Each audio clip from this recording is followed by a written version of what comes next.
चलिए अब बात करते हैं रूस और यूक्रेन युद्ध की।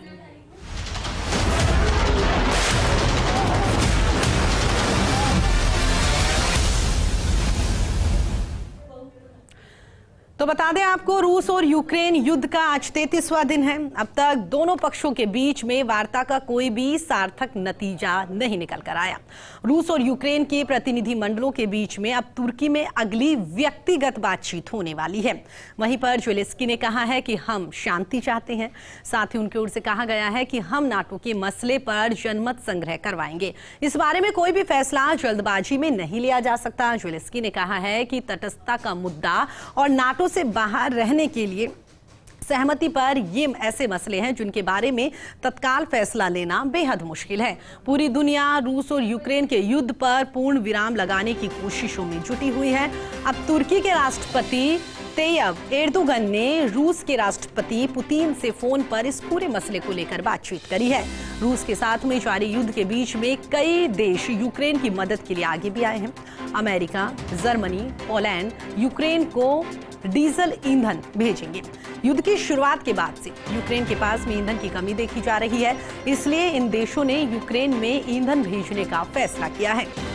दरअसल युद्ध की शुरुआत से ही रूस मिसाइलों के जरिए यूक्रेन के तेल और ईंधन भंडारों पर निशाना बना रहा है, इसलिए यूक्रेन के पास में ईंधन की कमी हो गई है। युद्ध के बीच में यूक्रेन से लोगों का पलायन भी लगातार जारी है। वहीं पर रूसी सेना यूक्रेन के शहरों पर लगातार बमबारी कर रही है, जिसकी वजह से चारों ओर तबाही का मंजर दिखाई दे रहा है।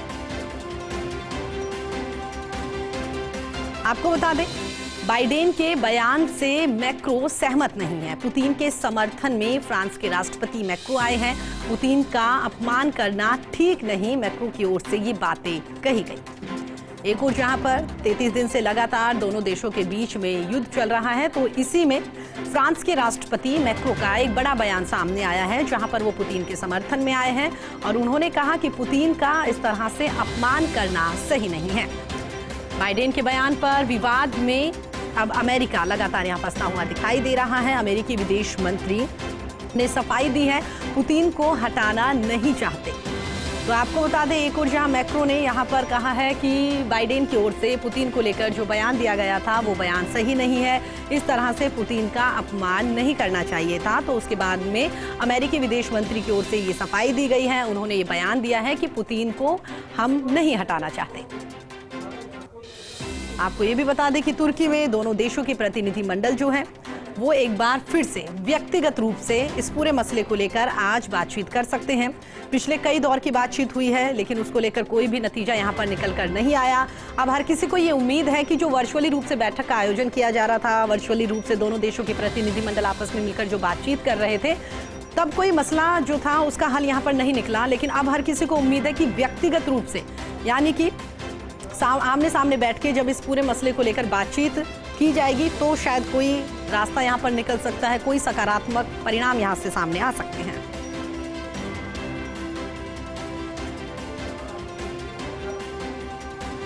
तो आपको बता दें, 33 दिन से रूस और यूक्रेन के बीच में लगातार युद्ध चल रहा है। रूस की ओर से यूक्रेन पर लगातार अटैक किया जा रहा है, बमबारी की जा रही है, मिसाइलों से भी अटैक किया जा रहा है, लेकिन यूक्रेन जो है वो ये बात मानने के लिए तैयार नहीं है। यूक्रेन का ये मानना है कि जो भी शर्तें रूस की ओर से हमारे सामने रखी गई हैं, उन सभी शर्तों को नहीं माना जाएगा। हालांकि यूक्रेन ने यहाँ पर युद्ध के दौरान ये बात कही थी, जो एक सबसे बड़ी शर्त मानी जा रही थी कि नाटो में शामिल अगर यूक्रेन नहीं होगा तो शायद ये युद्ध यहाँ पर रुक सकता है। ज़ेलेंस्की की ओर से कहा गया था कि वो नाटो में शामिल नहीं होगा। इतना बड़ा बयान उन्होंने यहाँ पर दिया था, लेकिन उसके बावजूद भी रूस की ओर से लगातार यहाँ पर हमला चल रहा है।